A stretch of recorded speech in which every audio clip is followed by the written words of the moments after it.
প্রেম তাদের কাছে আসে যারা হতাশার পরেও আশা করে, যারা বিশ্বাসঘাতকতার পরেও বিশ্বাস করে, এবং যারা আঘাত পাওয়ার পরেও এখনো ভালোবাসে।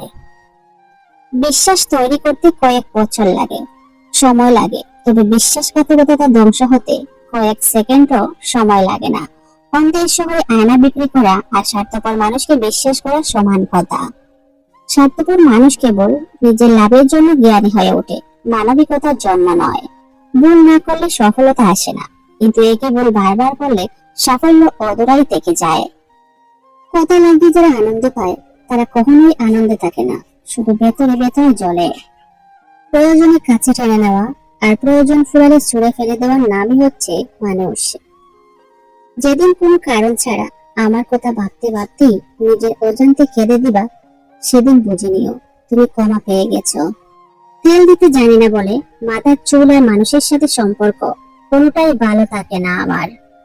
অজ্ঞতার চেয়ে বিরক্তিকর কোনো দারিদ্র নেই, আর প্রজ্ঞার চেয়ে উত্তম কোনো সম্পদ নেই। কোনো কিছুকে সংশোধন করতে আমার এত বেশি সংগ্রাম করতে হয়নি। আমার নফসকে বশ করতে যত বেশি কঠিন লেগেছে। কখনো আমি জয়ী হই, কখনো পরাজিত হই। নিজের জীবনের কঠিন পরিস্থিতিগুলো নিজেকেই সামলাতে হবে। উপদেশ তো অনেকেই দেয়, পাশে থাকে না কেউই।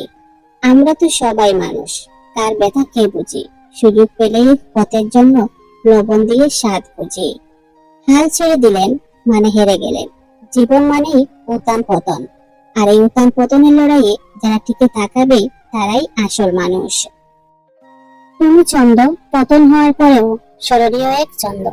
তুমি মীমাংসিত হয়েও যেন চিরকালের দ্বন্দ্ব। যে ব্যক্তি নিজের সন্তানের গঠন ও শিক্ষায় শেষ পর্যন্ত দায় নিতে চায় না, তার সন্তান জন্ম দেওয়া উচিত নয়। কিছু মানুষকে জীবন থেকে চলে যেতে দেওয়া উচিত। এলাচ যেমন মাংসের স্বাদ বৃদ্ধি করে, আবার সেই স্বাদযুক্ত মাংস খাওয়ার সময় এলাচ মুখে পড়লে যেমন মুখের পুরো খাবারটাই স্বাধীন হয়ে যায়, এই মানুষগুলো তেমনই। শুনেছি অসহায়ের আর্তনাদ স্রষ্টার আরাধনাকে কেঁপে ওঠে। তোমার হৃদয়টা তার থেকেও শক্ত ছিল বুঝি। নিজের লক্ষ্য ও স্বপ্নকে আপনার আত্মার সন্তান হিসেবে লালন করুন। এগুলোই আপনার চূড়ান্ত সাফল্যের নকশা হবে। কারোর জন্য আপনি যতটুকু করেন তার থেকে যদি ততটুকু ফেরত না পান, তাহলে বাড়তি খাতির দেখানো বন্ধ করুন। এতে আপনার সেলফ রেসপেক্ট কমা ছাড়া কোনো কিছুই হবে না।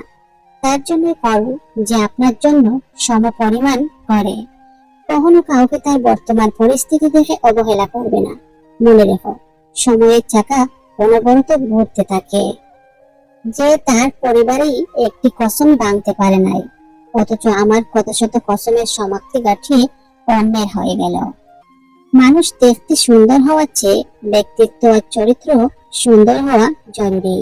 কষ্ট পাওয়া মানুষগুলো মৃত ব্যক্তির মতো, কারণ তারা কষ্ট হলেও তা চিৎকার করে বলতে পারে না যে আমার কষ্ট হচ্ছে। স্বার্থপর পৃথিবীতে ভালো খারাপ বলে কিছু হয় না। তুমি যার মন রাখতে পারবে তার কাছে ভালো, আর যার মন রাখতে পারবে না তার কাছে খারাপ। মানুষকে ছোট করে কথা বলার অভ্যাস বন্ধ করুন। একদিক দেখবেন সময় আপনাকে এমন জায়গায় ছোট করবে যেখানে আপনি সম্মান পাওয়ার অনেক যোগ্য ছিলেন।